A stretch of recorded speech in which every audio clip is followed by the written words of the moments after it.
Amazing that we are here now into 2025 and thing where hopefully we'll come alive, more alive in 2025. That's what I keep hearing.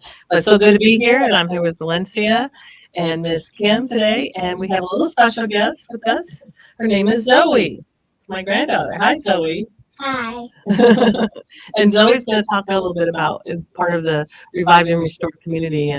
Revived and Restored and Building community is we do a nanny camp, and Kim and I got to be part of serving that with some kids. There was about how many were there? About 12. 12, Yeah, 12. 6 and 6. Yeah, 12. Yeah, I was thinking that I think two couldn't come or something like that. But yeah, it was a great time, and we'll share more about that. But we're going to dive into kind of ending out our chapter 4 in Waking Up Gray Group, and kind of what God's been showing us through that.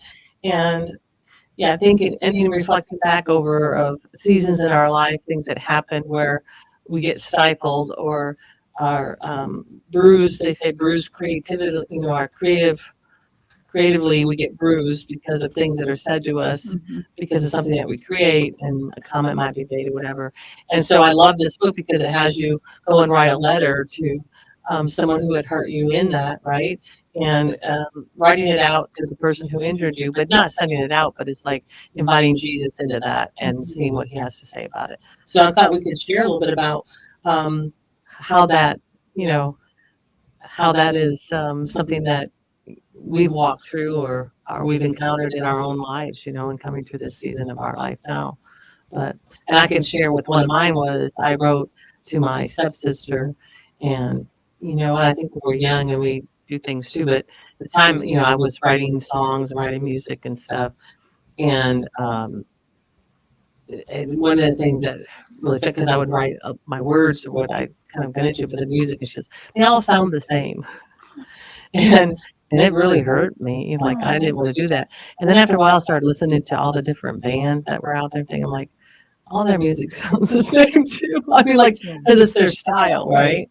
And it was years later until I realized that. But that was one of the letters I still think um, was necessary for me to write though and to release that and give this invite Jesus into it. But it's amazing how, and it was so long ago that how it still affected me.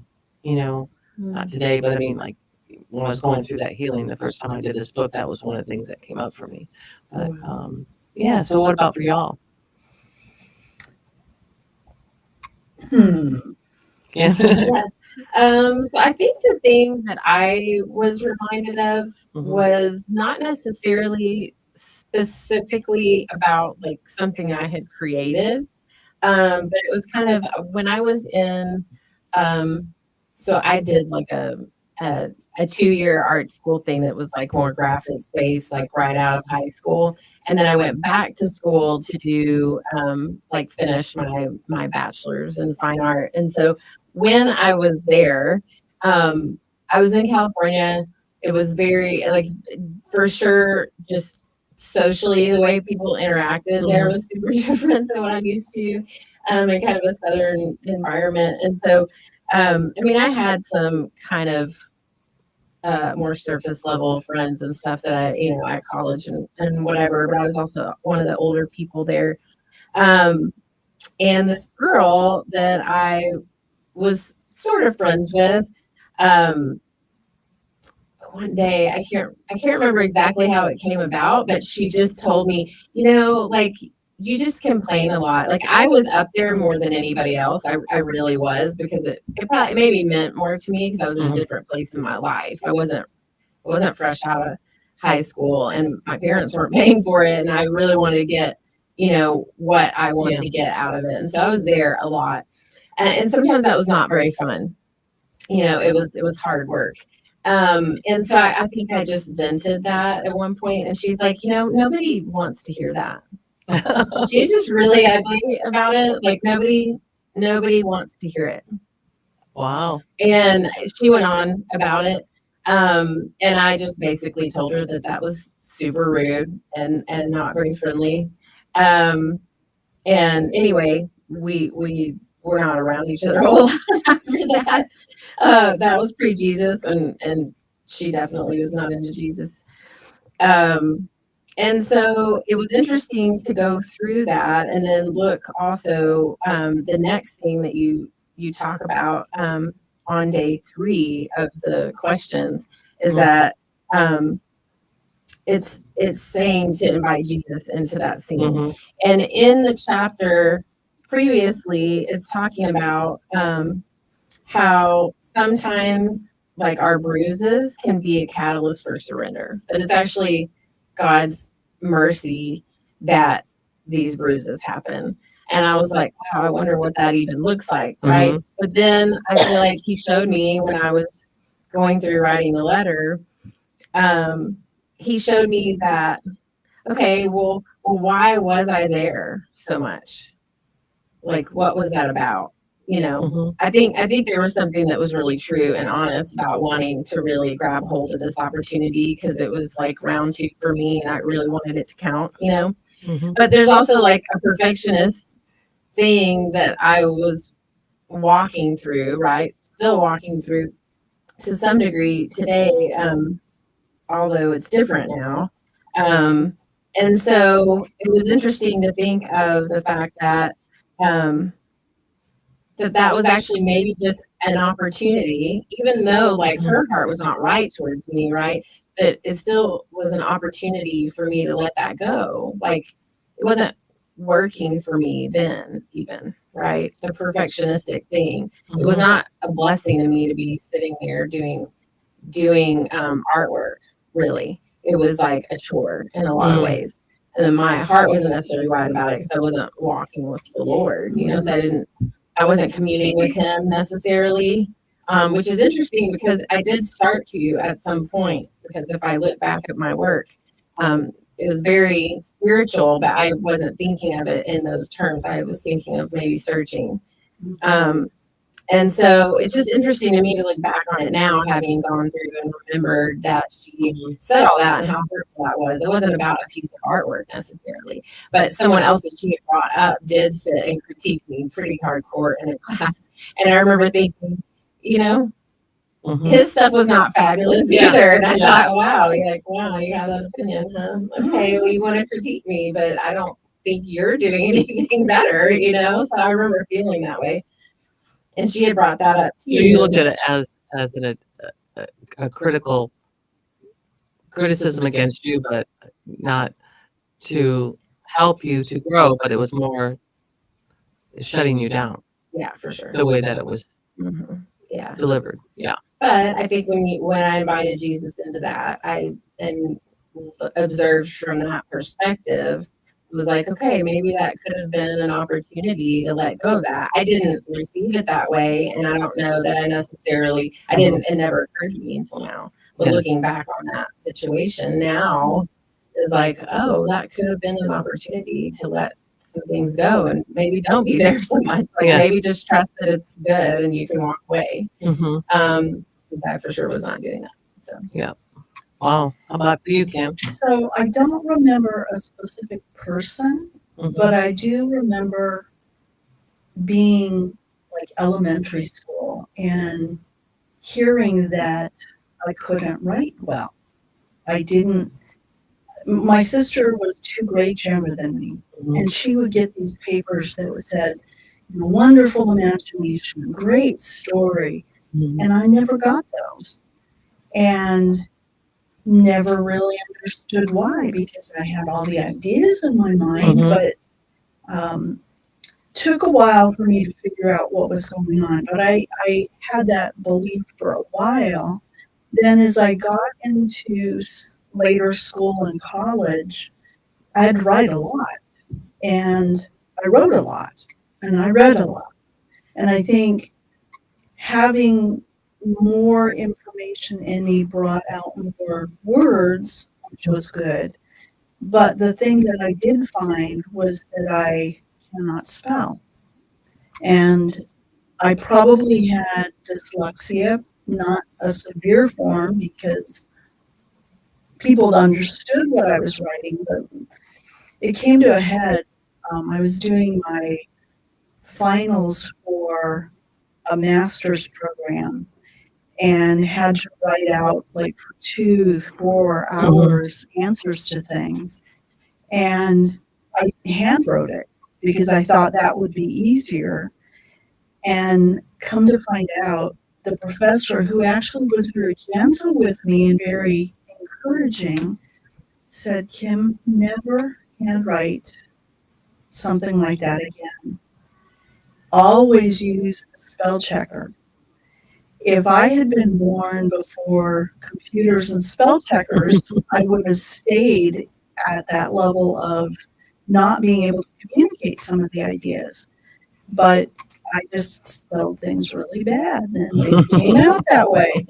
So, but considering as far as I got in my education, I knew that it wasn't the creativity that was stifled. I was spelling it the way it sounded to me and the way I thought it should sound. And eventually now I'm actually tutoring my grandson and I'm learning how to spell by teaching him.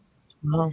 I'm realizing that the way I was taught didn't let me learn things that I needed to know because English is so bizarre. Yeah, it is. It is. There's how many threads I was watching about our English language and the way the words are like, Yeah. because it doesn't make any sense. So I did believe that I couldn't write, but ended up in a career where writing was a lot of what I had to do. I had to write reports daily and 15, 20-page reports at times. Yeah. And that spell check saved me. After a while, seeing that word in red multiple times, I did learn how to spell some words, but I've had some spell checks that'll do it incorrectly on me, because of the way, anyway, that the verbiage is, but it's kind of funny. But it's kind of interesting. I've been through this study multiple times, and each time the Lord's taken me somewhere else. And I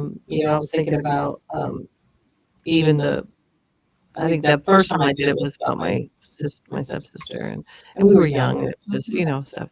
But and the other time was when after I'd gone through some healing and stuff, and I was in a church and revival stuff was going on there, and I was just writing a lot of music, and like things were coming to me, and I read the word and just want to write it out. And I was on the worship team, and I went to the worship leader, and we were doing this thing, and I had done this one, and the music that I wrote for it, he said did not go with the words.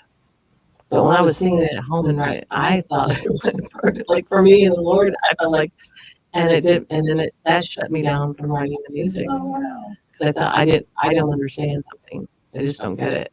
And I think because the way that it wasn't, and I wasn't shown why or anything, and so that's just. And I'm sure I've done things for people to said things that I didn't even realize that maybe it shut some. We've all done because we're all human, right?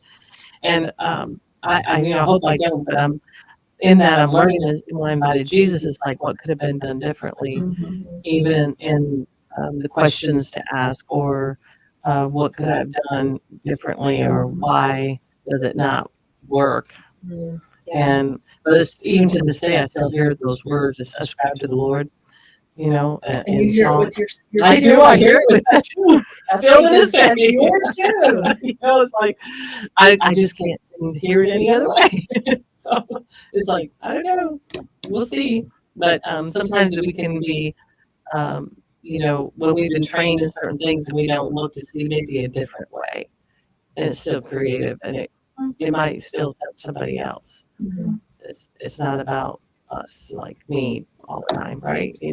Like what is God doing in all of this? So anyway, I just thought that was interesting that and understanding that to grieve the event too is like to grieve it because of how long you've lived in that false belief of who you are or what what you can do or can't do, right? And so letting that go and letting Christ into it too, so that you can start fresh again and start new again. It's just to me, it's just was a powerful. This is that, and I love what she said, letting love spill into the place of shame, because that's what it did. I felt ashamed, right? I felt ashamed of who I was and what I had done, and it was just weird. All of that. It's like, oh, I don't want anybody to, experience me that way. But anyway, so it's kind of neat that it talks about the change. They're able to embrace the truth of belovedness and how we live out of it. And I think part of that is we're getting involved in working with children and, when we become parents and all that. And then I thought we could bring in Zoe a little bit about Naughty Camp and learning to create more. And because you're such an artist, I know you are, aren't you? Yes. Do you like to create art? A lot of it. Yes, I love to create art. Mm-hmm. And so what happened at Naughty Camp that you liked? I liked making the shirts. Oh yeah, you And did a I great liked job. the painting. And I just liked mostly everything about it. It was really fun. Yeah. So can you tell what did you do? Well, you made soap too, right? Yeah, we made soap too. I put some roses in it, and what was that green stuff called? Um, the green. Oh, that was peppermint leaves. The peppermint leaves. Peppermint Yeah. leaves. Mm-hmm. I made a heart one, a flower one, and a doggy paw one. Wow. It was so fun watching the kids. They were having so much fun doing. They loved it. They would keep making more. And then we made the paper hangers.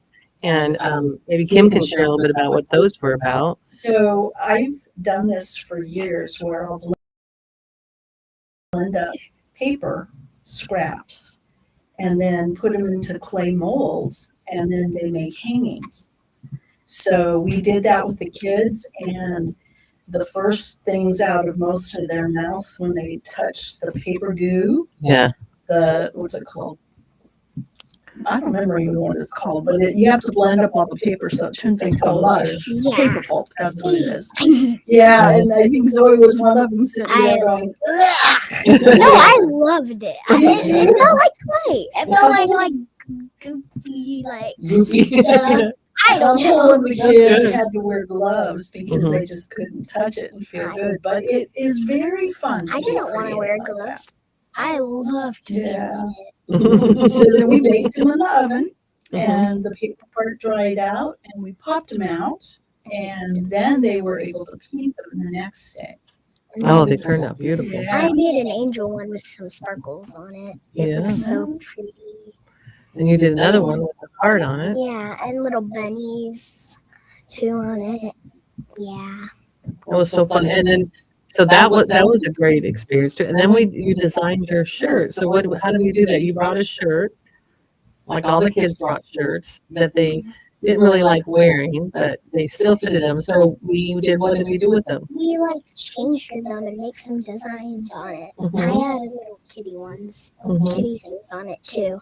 And I covered up the words and put some designs over the words. Mhm. So And you cut the sides of it and Yes. added more material. and then added the material that was like the little kitties and that. Yeah. So all the kids got to lay it all out and design the boys. I was surprised when Rocco said he wanted to pocket, one of the boys, and he showed them how to iron the edges so we could sew it. So they didn't sew. Kim and I did the sewing machines, but they laid it out and then told us how they wanted it made, and then we would show them how to sew it up. Yeah, they picked out the material, Mhm. they picked out the different added things. There were some sticker type things that were ironed on. Iron-on patches and I yeah. put a little bit of stickers on it too. I only put 2 though, I think. Yeah, and buttons that they could sew on. So that they did. Some of them did it. Some Yeah. put sparkles around the edges or tape,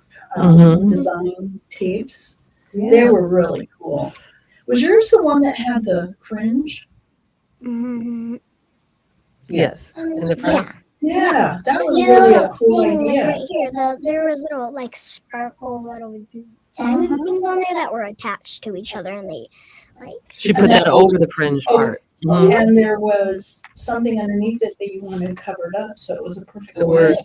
the words. So I covered the words with some designs on it. Yeah. So and then we taught the kids about how the number one trash heap in the world is clothing. And so I thought, wouldn't it be cool to redesign things and the clothing and we resell, like just different things to be little entrepreneurs. And that's what we're hoping with the children, in the revived and restored building community is to teach them how to be entrepreneurs and making their soaps and designing the stuff that they wanted. They got to add their little flowers. We had different flower Oh, and petals the out. smells were Oh, amazing. yeah. Yeah, there was one lavender and I forgot the other one. Tea tree. Yeah, Yeah, tea tree oil. Yeah. they were both strong, but I really liked Because you only needed like a little dot, a little drop, right? Yeah, they're strong. Mm-hmm. And even the molds still smell good. Yeah, it was so good. But that's part of what we're doing too, with that kind of branching out a little bit and working with kids and teaching about food. Oh, and what did you do for food? Yes. The first day we made what? Homemade chili. Chili, yes. And I had some of your noodles too, the chicken noodle soup too. Oh, that's I right. love that one. Yeah. It was fun. The teenagers who had never eaten chili before. Yeah, they said they never had chili. Oh, really? Yeah, that chili was really good. And it was real simple to make. Mm-hmm. It Yeah. was very simple ingredient with the beans and meat and That's Are it. they from I like Texas? the yeah. well, probably not originally. I like Okay. the Yeah, I'm like, I can imagine you would, it gets the slightest bit cold. And we literally said, it's chilly weather. Yeah. So- And they did, and then what was the next day we did? We did the charcuterie board. yes, the charcuterie board. So each child had their own little board, Oh, cute. and they got to design it. We had all the fruits and you had Meats and meats and cheeses, cheeses, crackers, all that. hummus, Yes. Yeah, Mhm. and ranch. ranch dip. Yeah, for the vegetables and that I fruit. like the grapes too, and the strawberries were really good and sweet. So they all made their own. It was so Design. cute. Yeah. Yes, my brother made a face too. Yeah. Yeah. One of the boys did that. He made an angry face. No way, did he? Yeah, he made an angry face for some reason. I was like, why did he make an angry? That's his boy. That's right. Yeah. Yes. So it was, and that's something that, we're sharing this because it's a new season, new year 2025, and I'm hoping that more people come more alive in this year and reach out in your communities and be more creative in how you are with one another and sharing life together and doing life together and helping the younger generation with my generation, because I'm in my 60s, helping the younger generation to thrive more in this life and know about even food and what's healthy, right? And responsibility. They all had to clean up Yes. afterwards too. We have to like clean our room and clean our playroom. And But after you created, you were cleaning up what you were doing. Yeah, at Nottingham Camp, you didn't have to do that, but at Nottingham Camp, what were you doing? You were help cleaning up after when you made whatever you had to put it away, right? yeah. But it's good learning all that, right? And Mhm. being like making your own stuff, the products, stuff that maybe in the future you can use or give them away as gifts, right?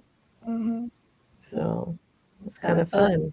Well, thanks for being here with us today, Zoe, and sharing with us about your experience at Nottingham Camp.